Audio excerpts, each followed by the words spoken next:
राम राम। गुरुरेव गतिर्गुरुमेव भजे, गुरुणैव सहास्मि नमो गुरवे।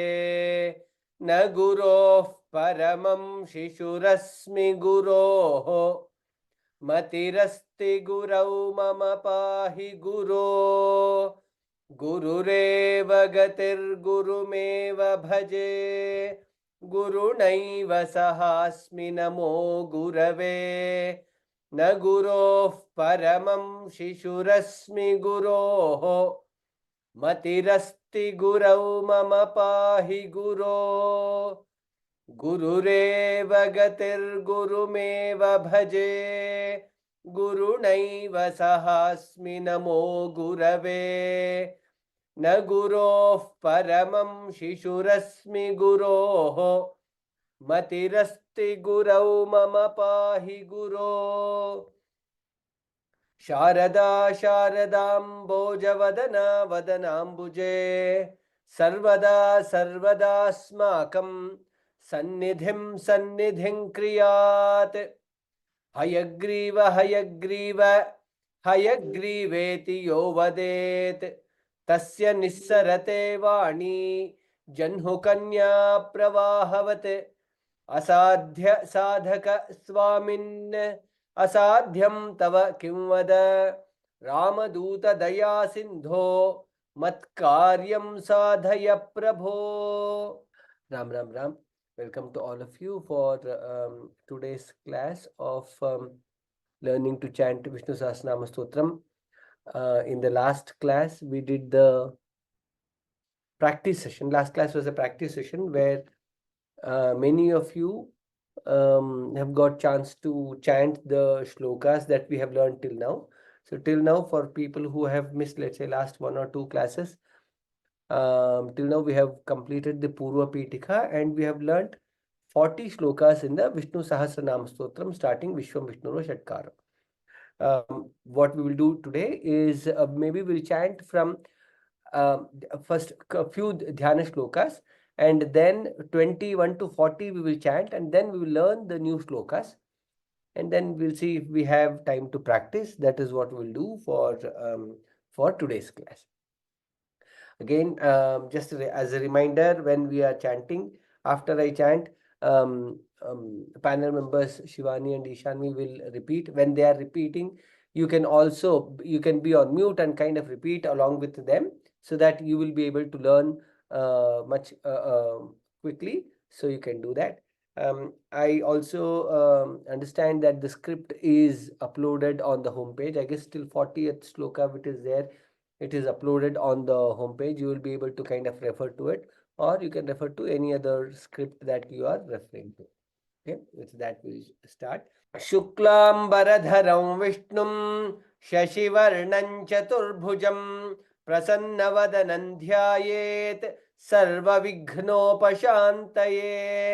नारायणं नमस्कृत्य नरं चैव नरोत्तमं देवीं सरस्वतीं व्यासं ततो जयमुदीरयेत्।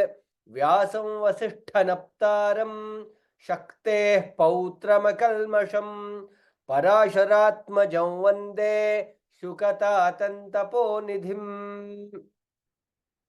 अथ ध्यानम् ईशान्वी क्षीरोदन्वत्प्रदेशे।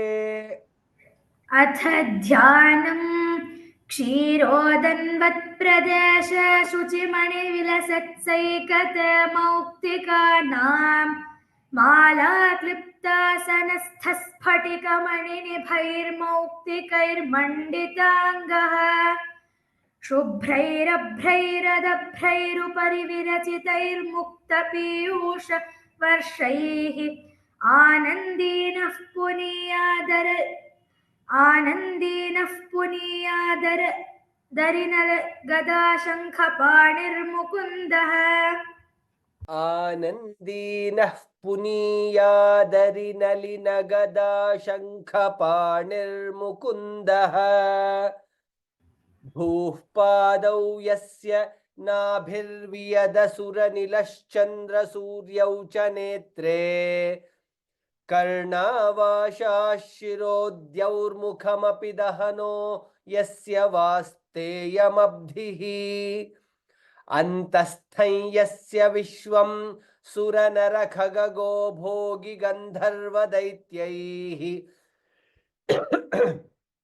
चित्रं रम्यते तन्त्रिभुवनवपुषं विष्णुमीशन्नमामि। शिवानी। शान्त ॐ नमो भगवते वासुदेवाय शान्ताकारं भुजगशयनं पद्मनाभं सुरेशं विश्वाधारं गगनसदृशं मेघवर्णं शुभाङ्गं लक्ष्मीकान्तं कमलनयनं योगिहृद्ध्यानगम्यम् वन्दे विष्णुं भवभयहरं सर्वलोकैकनाथम्। ईशान्य। मेघश्यामम् मेघश्यामं पीतकौशेयवासं श्रीवत्साङ्कं कौस्तुभोद्भासिताङ्गं पुण्योपेतं पुण्डरीकायताक्षं विष्णुं वन्दे सर्वलोकैकनाथम्। नमः समस्तभूतानाम् आदिभूताय भूभृते अनेकरूपरूपाय विष्णवे प्रभविष्णवे सशङ्खचक्रं सकिरीटकुण्डलं सपीतवस्त्रं सरसीहुरेक्षणं सहारवक्षस्थलशोभिकौस्तुभं नमामि विष्णुं शिरसा चतुर्भुजम्। छायायां पारिजातस्य हेमसिंहासनोपरि आसीनमम्बुदश्यामम् आयताक्षमलङ्कृतम् चन्द्राननं चतुर्बाहुं श्रीवत्साङ्कितवक्षसं रुक्मिणी सत्यभामाभ्यां सहितं कृष्णमाश्रये। ॐ विश्वस्मै नमः। विश्वं विष्णुर्वषट्कारो भूतभव्यभवत्प्रभुः भूतकृद्भूतभृद्भावो भूतात्मा भूतभावनः मरीचिर्दमनोहंसः सुपर्णो भुजगोत्तमः हिरण्यनाभः सुतपाः पद्मनाभः प्रजापतिः। शिवानी। अमृत्युः सर्वदृक्सिंहः सन्धाता सन्धिमान् स्थिरः अजो दुर्मर्षणः शास्ता विश्रुतात्मा सुरारिः गुरुर्गुरुतमो धाम सत्यः सत्यपराक्रमः निमिषो निमिषस्रग्वी वाचस्पतिरुदारधीः अग्रणीर्ग्रामणी श्रीमान् न्यायो नेता समीरणः सहस्रमूर्धा विश्वात्मा सहस्राक्षः सहस्रपात् आवर्तनो निवृत्तात्मा संवृतः सम्प्रमर्दनः अहः संवत्तको वह्निः अनिलो धरणीधरः आवर्तनो निवृत्तात्मा संवृतः सम्प्रमर्दनः अहः संवर्तको वह्निः अनिलो धरणीधरः। शिवानी। सुप्रसादः सुप्रसादः प्रसन्नात्मा विश्वभुग्विभुः सत्कर्ता सत्कृतः साधुः जह्नुर्नारायणो नरः असङ्ख्येयो प्रमेयात्मा विशिष्टः शिष्टकृच्छुचिः सिद्धार्थः सिद्धसङ्कल्पः सिद्धिदः सिद्धिसाधनः वृषाहि वृषभो विष्णुः वृषपर्वा वृषोदरः वर्धनो वर्धमानश्च विविक्तश्रुतिसागरः सुभुजो दुर्धरो वाग्मी महेन्द्रो वसुदो वसुः नैकरूपो बृहद्रूपः शिपिविष्टः प्रकाशनः ओजस्तेजोद्युतिधरः प्रकाशात्मा प्रतापनः रुद्धस्पष्टाक्षरो मन्त्रः चन्द्रांशुर्भास्करद्युतिः अमृतांशुद्भवो भानुः शशबिन्दुः सुरेश्वरः औषधं जगतः सेतुः सत्यधर्मपराक्रमः अमृतांशूद्भवो भानुः शशबिन्दुः सुरेश्वरः औषधं जगतः सेतुः सत्यधर्मपराक्रमः भूतभव्यभवन्नाथः पवनः पावनो नलः कामः कामकृत्कान्तः कामः कामप्रदः प्रभुः युगादिकृद्युगावर्तः नैकमायो महाशनः अदृश्यो व्यक्तरूपश्च सहस्रजिदनन्तजित् इष्टो विशिष्टः शिष्टेष्टः शिखण्डी नहुषो वृषः क्रोधः क्रोधकृत्कर्ता विश्वबाहुर्महीधरः अच्युतः प्रथितः प्राणः प्राणदो वासुवानुजः अपान्निधिरधिष्ठानम् अप्रमत्तः प्रतिष्ठितः Repeat once again. अच्युतः प्रथितः प्राणः प्राणदो वासवानुजः अपान्निधिरधिष्ठानम् अप्रमत्तः प्रतिष्ठितः स्कन्दधरो धुर्यः वरदो वायुवाहनः वासुदेवो बृहद्भानुः आदिदेवः पुरन्दरः अशोकस्तारणस्तारः शूरः शौरिज्जनेश्वरः अनुकूलश्च तावर्तः Padmi पद्मनिभेक्षणः पद्मनाभोरविन्दाक्षः पद्मगर्भः शरीरभृत् महर्धिर्वृद्धो वृद्धात्मा महाक्षो गरुडध्वजः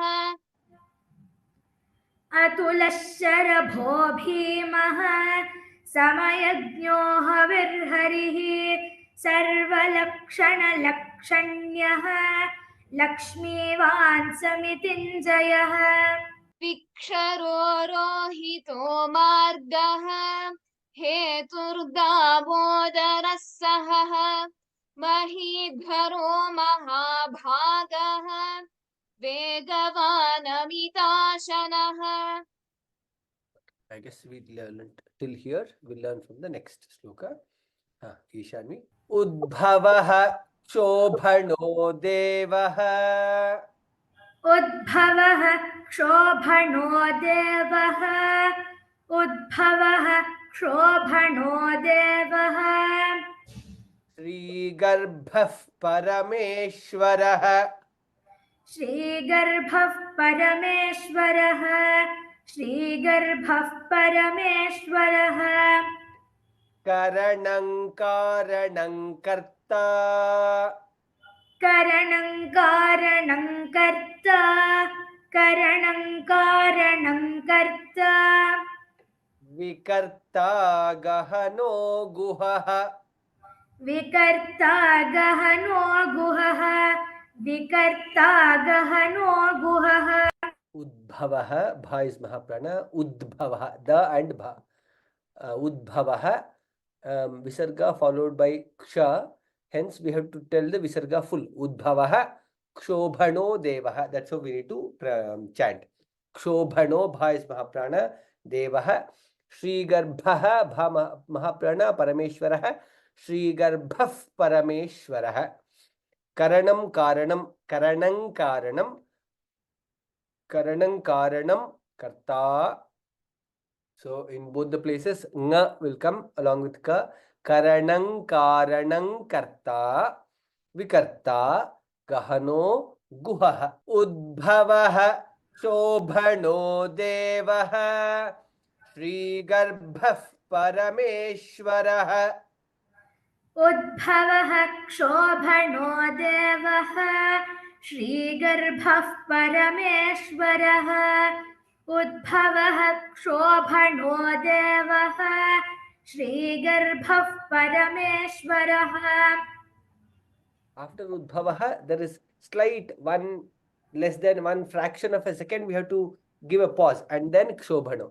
Udbhavaha Shobhano Devaha Shri Garbhah Parameshwarah.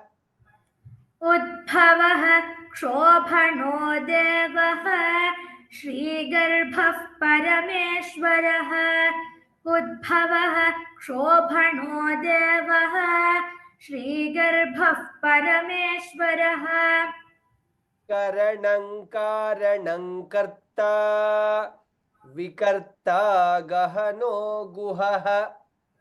करणं कारणं कर्ता विकर्ता गहनो गुहः करणं कारणं कर्ता विकर्ता गहनो गुहः.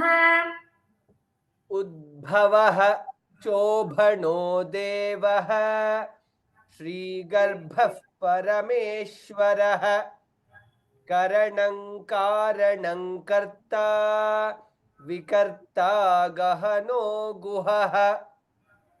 उद्भवः क्षोभणो देवः श्रीगर्भः परमेश्वरः करणं कारणं कर्ता विकर्ता गहनो गुहः.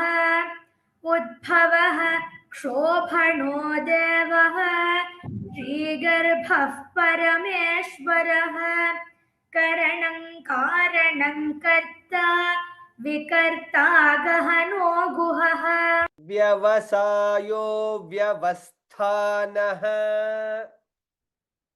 व्यवसायो व्यवस्थानः व्यवसायो व्यवस्थानः संस्थानस्थानदो ध्रुवः संस्थानस्थानदो ध्रुवः संस्थानस्थानदो ध्रुवः परर्धिः परमस्पष्टः परर्धिः परमस्पष्टः परर्धिः परमस्पष्टः तुष्टः पुष्टः शुभेक्षणः तुष्टः पुष्टः शुभेक्षणः तुष्टः पुष्टः शुभेक्षणः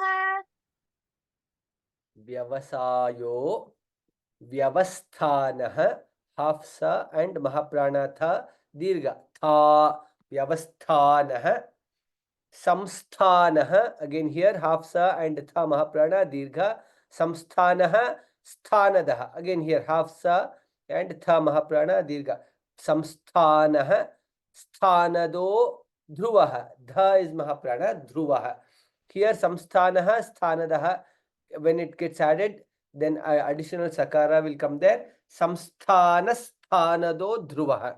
That's how we chant. Parardhihi dha mahaprana paramaspashtah parardhih paramaspashtah tushtah pushtah shubhekshanah tushtah pushtah shubhekshanah bha mahaprana and additional shakara in pushtah shubhekshanah. We'll keep all this in mind while chanting this shloka. Vyavasayo vyavasthanah samsthanasthanado dhruvah व्यवसायो व्यवस्थानः संस्थानस्थानदो ध्रुवः व्यवसायो व्यवस्थानः संस्थानस्थानदो ध्रुवः परर्दिः परमस्पष्टः तुष्टः पुष्टः शुभे क्षणः परर्धिः परमस्पष्टः तुष्टः पुष्टः शुभे क्षणः परर्धिः परमस्पष्टः तुष्टः पुष्टः शुभे क्षणः व्यवसायो व्यवस्थानः संस्थानस्थानदो ध्रुवः परर्दिः परमस्पष्टः तुष्टः पुष्टः शुभे क्षणः व्यवसायो व्यवस्थानः संस्थानस्थानदो ध्रुवः परर्धिः परमस्पष्टः तुष्टः पुष्टः शुभे क्षणः व्यवसायो व्यवस्थानः संस्थानस्थानदो ध्रुवः परर्धिः परमस्पष्टः तुष्टः पुष्टः शुभे क्षणः रामो विरामो विरतः रामो विरामो विरतः रामो विरामो विरतः मार्गो नेयो नयो नयः मार्गो नेयो नयो नयः मार्गो नेयो नयो नयः वीरः शक्तिमतां श्रेष्ठः वीरः शक्तिमतां श्रेष्ठः वीरः शक्तिमतां श्रेष्ठः धर्मो धर्मविदुत्तमः धर्मो धर्मविदुत्तमः धर्मो धर्मविदुत्तमः This is like comparatively easier shloka. Ramo viramo viratah margo neyo nayo nayah. It is one single word, nayo nayah. In the first line there are no mahapranas and maybe one samyukta akshara, so which is okay. Veeraha shaktimatam, veerash shaktimatam, additional shakara there. Veerash shaktimatam, ka and ta, shakti matam, shreshthah shakara and tha mahaprana, shreshthah, dharmah, dharma, dha is mahaprana, dharma viduttamaha, again dha is mahaprana. Dharmo dharma viduttamaha. Ishanvi, we can chant slightly slower. रामो विरामो विरतः मार्गो नेयो नयो नयः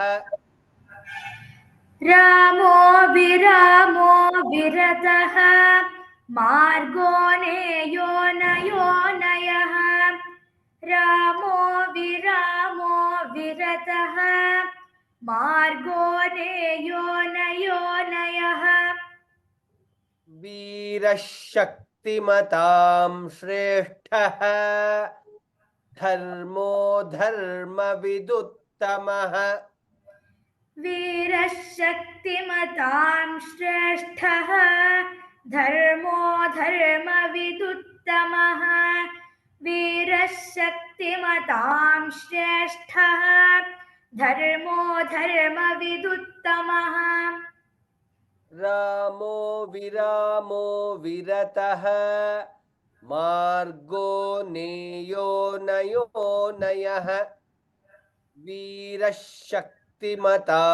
श्रेष्ठः धर्मो धर्मविदुत्तमः रामो विरामो विरतः मार्गो नेयो नयो नयः वीरः शक्तिमतां श्रेष्ठः धर्मो धर्मविदुत्तमः रामो विरामो विरतः मार्गो नेयो नयोनयः वीरः शक्तिमतां श्रेष्ठः धर्मो धर्मविदुत्तमः वैकुण्ठः पुरुषः प्राणः वैकुण्ठः पुरुषः प्राणः वैकुण्ठः पुरुषः प्राणः प्राणदः प्रणवः पृथुः प्राणदः प्रणवः पृथुः प्राणदः प्रणवः पृथुः हिरण्यगर्भः शत्रुघ्नः हिरण्यगर्भः शत्रुघ्नः हिरण्यगर्भः शत्रुघ्नः व्याप्तो वायुरधोक्षजः व्याप्तो वायुरधोक्षजः व्याप्तो वायुरधोक्षजः वैकुण्ठः पुरुषः वैकुण्ठः पुरुषः प्राणः प्राणदः प्रणवः पृथुः. In all the places visarga is followed by pakara, hence ha comes after every word. In the last word prutuhu, tha is mahaprana. Vaikuntah purushah pranah pranadah pranavah prutuhu. That's how we chant. In the second line, hiranyagarbha bha mahaprana shatrughnaha. When both join, additional shakara comes there.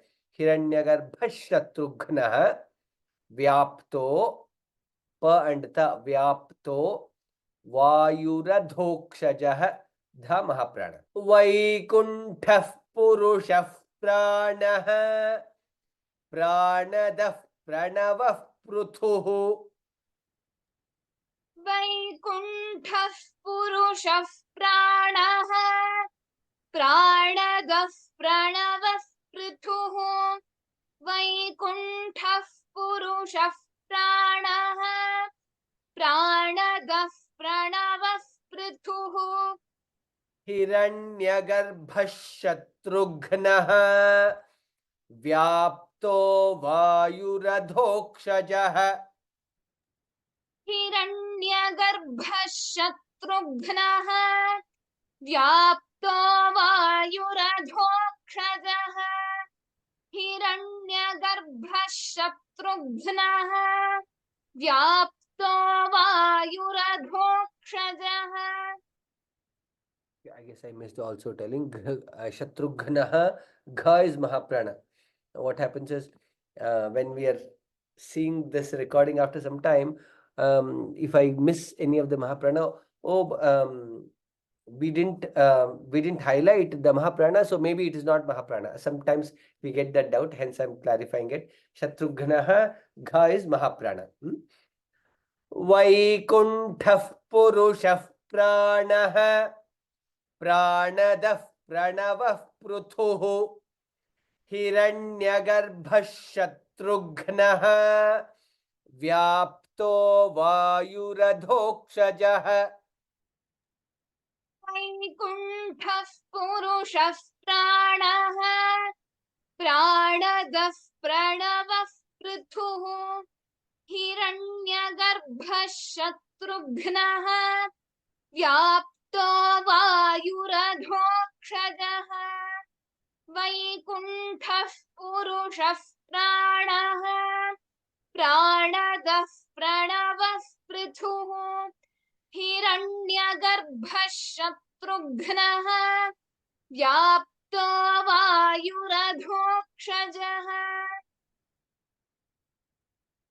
ऋतुः सुदर्शनः कालः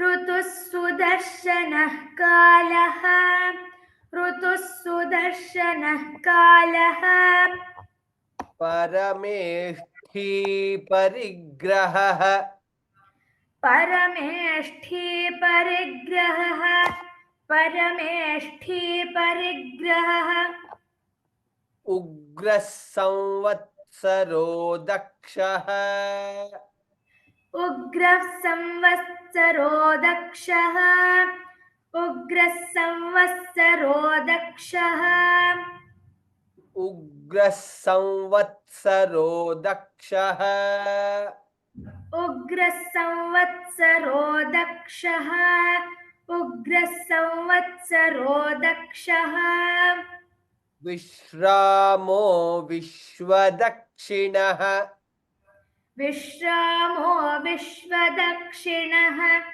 विश्रामो विश्वदक्षिणः ऋतुः सुदर्शनः कालः ऋतुः सुदर्शनः कालः परमेष्ठी ठ महाप्राण शकार ईकार and it is दीर्घ परमेष्ठी परिग्रहः परिग्रहः सेकेंड लाइन उग्रः संवत्सरो उग्रः संवत्सरो संवत्सरो स अनुस्वार वकार त and स संवत्सरो दक्षः some people also chant it as samvatstarah.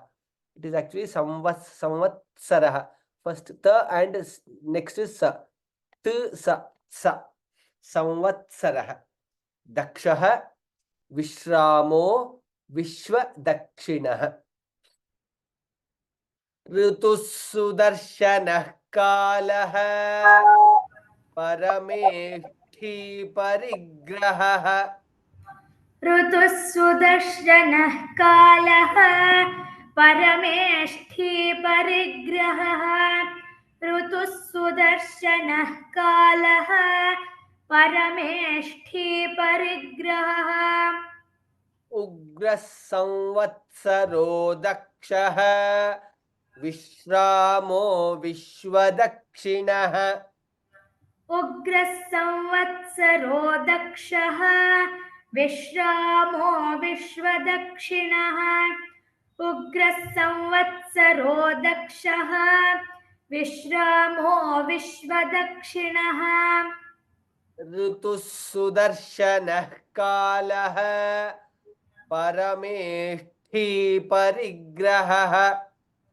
उग्रः संवत्सरो दक्षः विश्रामो विश्वदक्षिणः ऋतुः सुदर्शनः कालः परमेष्ठी परिग्रहः उग्रः संवत्सरो दक्षः विश्रामो विश्वदक्षिणः ऋतुः सुदर्शनः कालः परमेष्ठी परिग्रहः उग्रः संवत्सरो दक्षः विश्रामो विश्वदक्षिणः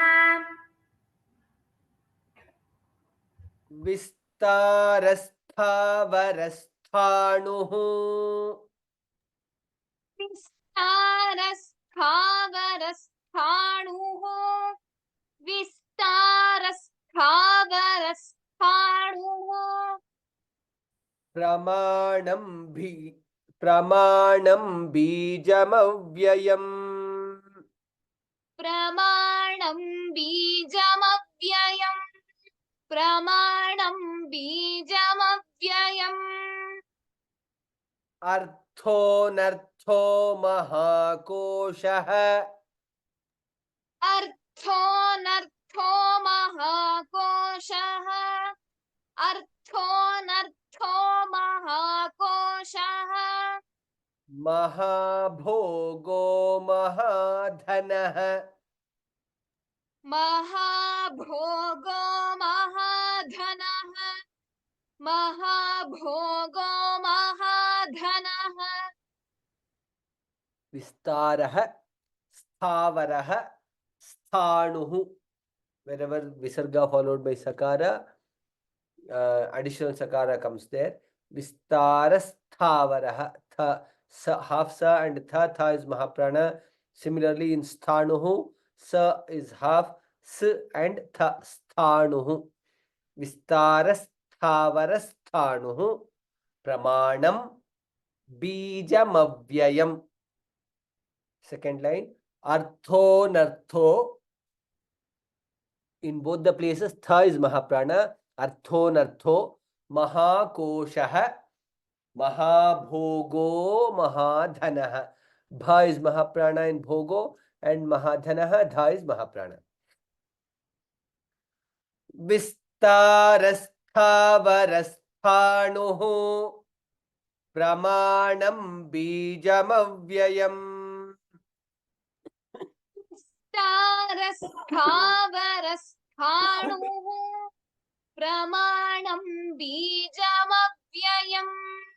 विस्तारस्थावरस्थाणुः प्रमाणं बीजमव्ययम्. अर्थोनर्थो महाकोशः महाभोगो महाधनः. अर्थोनर्थो महाकोशः महाभोगो महाधनः. अर्थोनर्थो महाकोशः महाभोगो महाधनः. विस्तारस्थावरस्थाणुः प्रमाणं बीजमव्ययम्.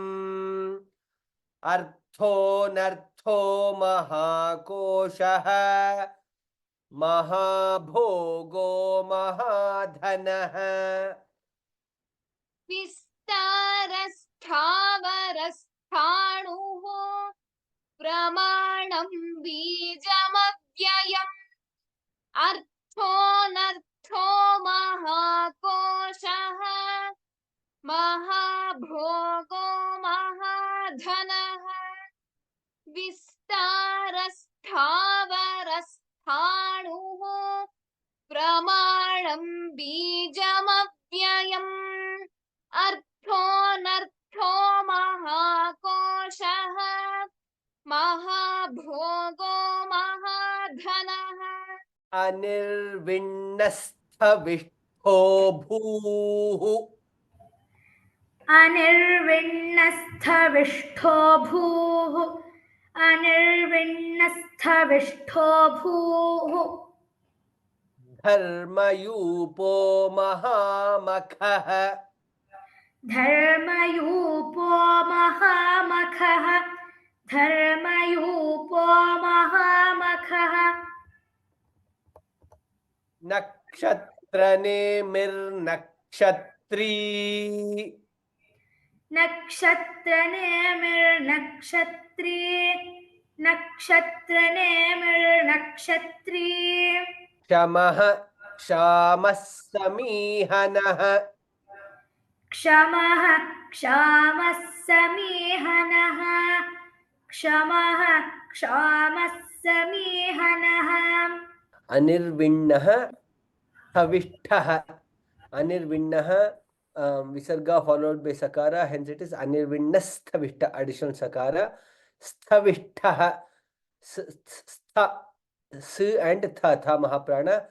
Sthavishtha, shakara and tha mahaprana. Sthavishtha, bhuhu, bha mahaprana, ukara, dirgha. Anirvinnasthavishto bhuhu. Dharma yupo, dha mahaprana, dharma yupo. Mahamakha. Kha is Mahaprana. Mahamakha.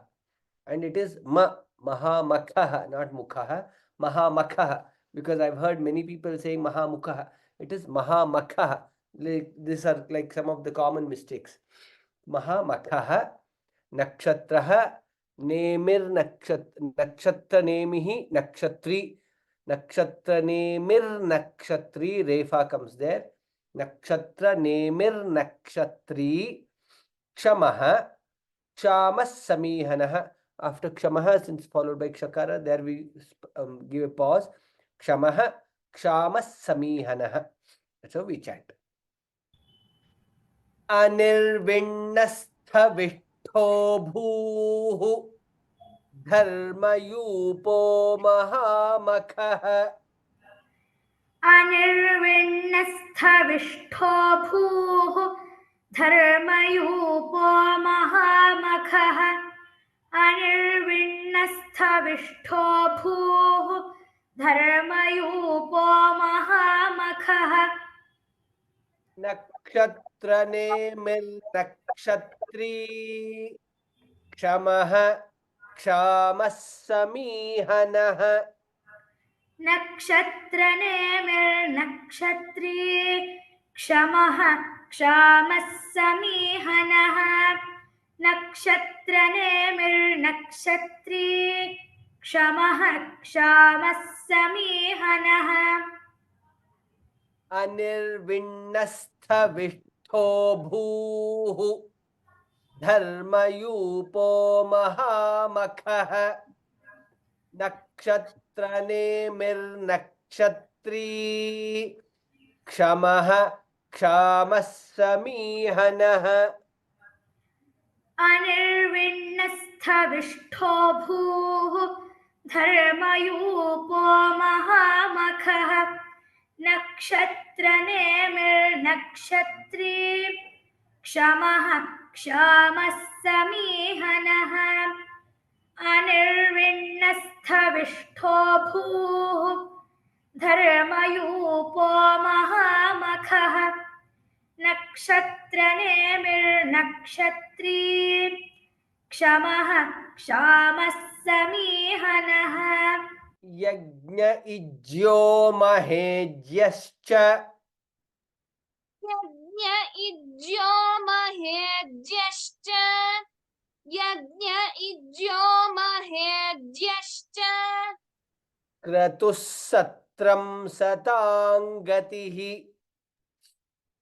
क्रतुः सत्रं सतां गतिः क्रतुः सत्रं सतां गतिः सर्वदर्शी विमुक्तात्मा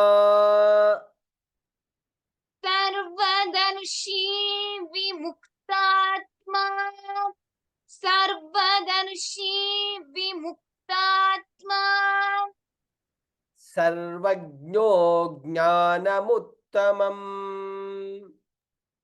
सर्वज्ञो ज्ञानमुत्तमम् सर्वज्ञो ज्ञानमुत्तमम् यज्ञ इज्यो half ja and ya ijyo mahejyascha again half ja and ya mahejyascha and shakara and cha shcha mahejyascha क्रतुः सत्रम क्रतुः सत्रम सताम गतिः सतांगतिः सर्वदर्शी विमुक्तात्मा क and ta kta t and ma tma विमुक्तात्मा सर्वज्ञो ज्ञानमुत्तमम् it is not ज्ञानमुत्तमम् ज्ञ ज्ञ we have to say सर्वज्ञो ज्ञानमुत्तमम् यज्ञ इज्यो महेज्यश्च क्रतुः सत्रं सतां गतिः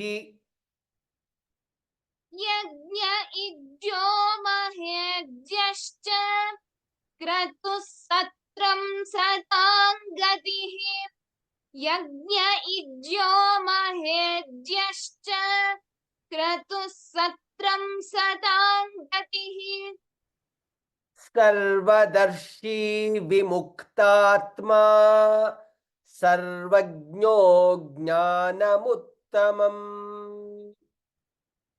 सर्वदर्शी विमुक्तात्मा सर्वज्ञो ज्ञानमुत्तमम् सर्वदर्शी विमुक्तात्मा सर्वज्ञो ज्ञानमुत्तमम् यज्ञ इज्यो महेज्यश्च क्रतुः सत्रं सतां गतिः सर्वदर्शी विमुक्तात्मा सर्वज्ञो ज्ञानमुत्तमम्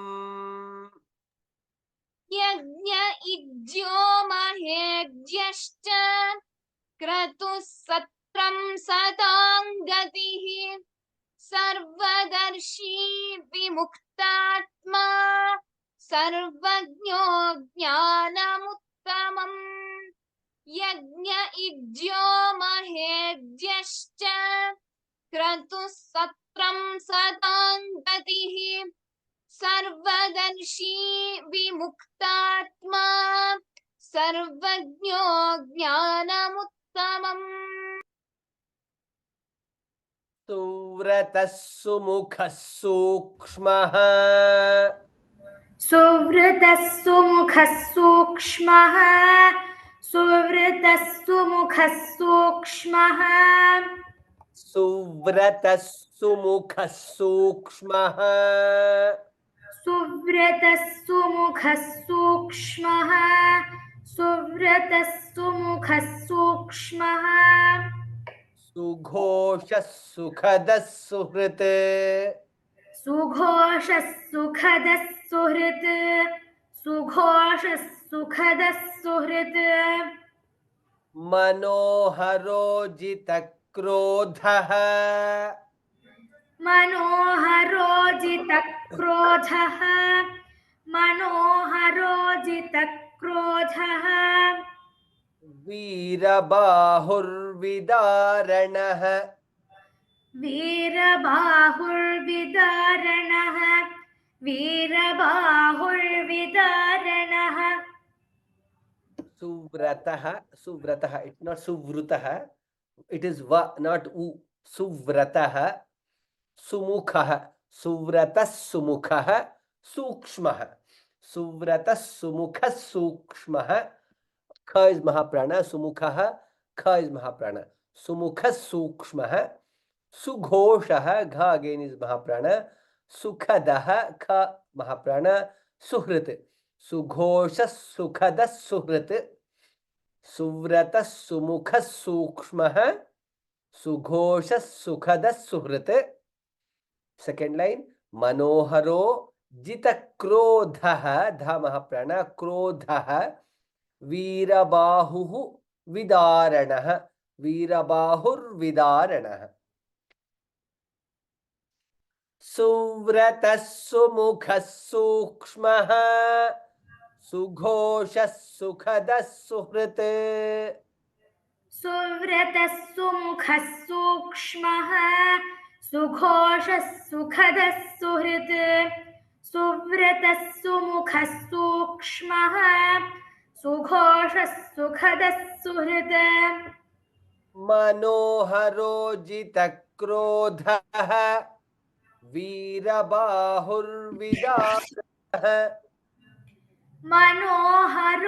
मनोहरोजितक्रोधः वीरबाहुर्विदारणः मनोहरोजितक्रोधः वीरबाहुर्विदारणः सुव्रतः सुमुखः सूक्ष्मः सुघोषः सुखदः सुहृत् मनोहरोजितक्रोधः वीरबाहुर्विदारणः सुव्रतः सुमुखः सूक्ष्मः सुघोषः सुखदः सुहृत् मनोहरोजितक्रोधः वीरबाहुर्विदारणः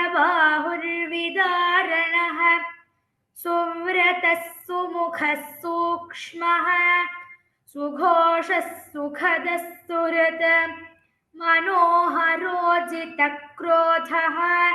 वीरबाहुर्विदारणः स्वापनस्ववशो व्यापी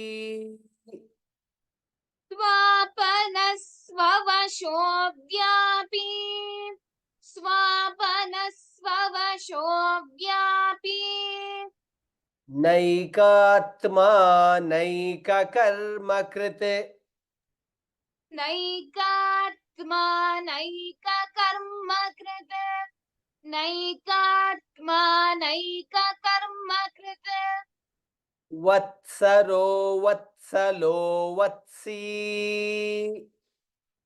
वत्सरो वत्सलो वत्सी वत्सरो वत्सलो वत्सी रत्नगर्भो धनेश्वरः रत्नगर्भो धनेश्वरः रत्नगर्भो धनेश्वरः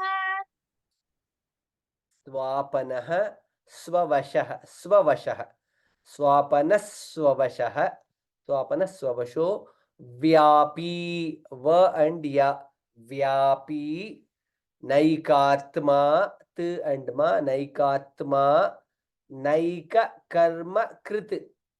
कर्म कृत वत्सरो वत्सलो वत्सी in all the places t and sa vatsaro vatsalo vatsi ratna garbho t and na ratna garbho bha mahaprana dhaneshwarah dha mahaprana स्वापनस्ववशो व्यापी नैकात्मा नैककर्मकृत् स्वापनस्ववशो व्यापी नैकात्मा नैककर्मकृत् स्वापनस्ववशो व्यापी नैकात्मा नैककर्मकृत् वत्सरो वत्सलो वत्सी रत्नगर्भो धनेश्वरः वत्सरो वत्सलो वत्सी रत्नगर्भो धनेश्वरः वत्सरो वत्सलो वत्सी रत्नगर्भो धनेश्वरः स्वापनस्ववशो व्यापी नैकात्मा नैककर्मकृत् वत्सरो वत्सलो वत्सी रत्नगर्भो धनेश्वरः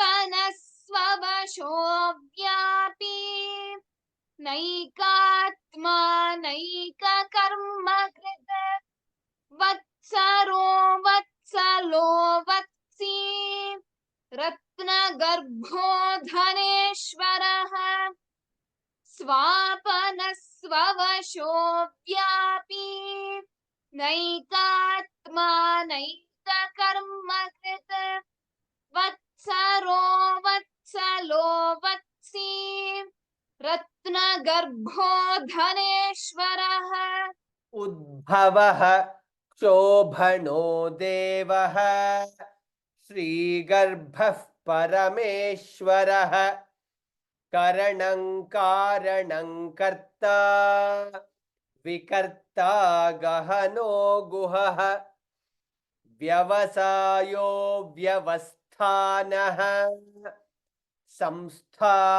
संस्थानस्थानदो ध्रुवः परर्दिः परमस्पष्टः तुष्टः पुष्टः शुभेक्षणः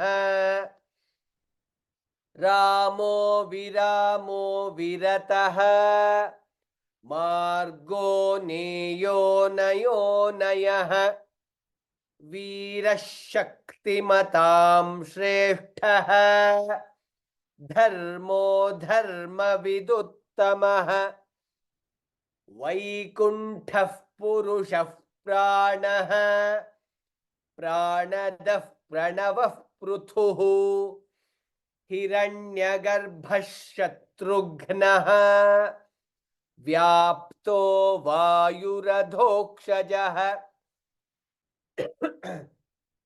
ऋतुः सुदर्शनः कालः परमेष्ठी परिग्रहः उग्रः संवत्सरो दक्षः विश्रामो विश्वदक्षिणः विस्तारस्थावरस्थाणुः प्रमाणं बीजमव्ययम् अर्थोऽनर्थो महाकोशः महाभोगो महाधनः अनिर्विण्णस्थविष्ठो भूः धर्मयूपो महामखः नक्षत्रनेमिर्नक्षत्री क्षमः क्षामः समीहनः यज्ञ इज्यो महेज्यश्च क्रतुः सत्रं सताङ्गतिः सर्वदर्शी विमुक्तात्मा सर्वज्ञो ज्ञानमुत्तमम् सुव्रतः सुमुखः सूक्ष्मः सुघोषः सुखदः सुहृत् मनोहरो जितक्रोधः वीरबाहुर्विदारणः स्वापनः स्ववशो व्यापी नैकात्मा नैककर्मकृत् वत्सरो वत्सलो वत्सी रत्नगर्भो धनेश्वरः सर्वे भवन्तु सुखिनः सर्वे सन्तु निरामयाः सर्वे भद्राणि पश्यन्तु मा कश्चित् दुःखभाग् भवेत् ओम शांति शांति शांति। Ram Ram Ram. One request is, I guess all the recordings have been uploaded in the home page, and also these are available on YouTube. If you search for Vyoma Vishnu Sahasranama batch 3, you will get. My request is, when in the days when the classes are not there, please listen to the recordings. Even if you are able to chant along with it, which is good. Otherwise, please listen to play it and listen to the chanting, so that you will be able. It will be like a practice. You will be able to learn much more faster, quicker. So my sincere request is, please listen to the recordings on YouTube, so that it will be a good practice for you when on the days when classes are not there. Dhanyavadah. Ram Ram Ram. Happy Deepavali for all of you. We will see in the next class next week. Ram Ram Ram.